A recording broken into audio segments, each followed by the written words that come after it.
Hey, want to chat with friends while gaming? In this quick tutorial, I'll show you how to download and install Discord on your PC. Let's get started. In the search bar, type Discord and press enter. Look for the official Discord website and click on it.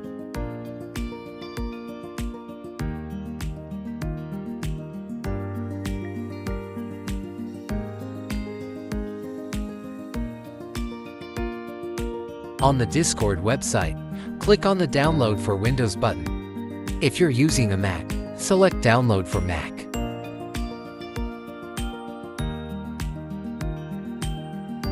Once the download is complete, open the Discord setup.exe file. A window will pop up with just follow the on-screen instructions to complete the installation.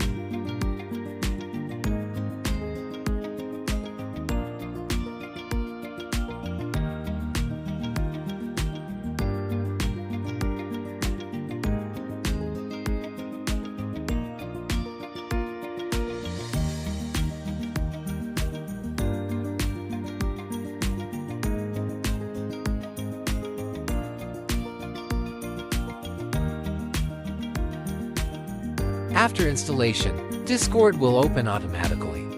If you already have an account, log in with your email and password. If not, click Register to create a new account. And that's it. You're ready to connect with friends and join communities on Discord. If this video helped you, give it a thumbs up and subscribe for more tech tips. See you next time.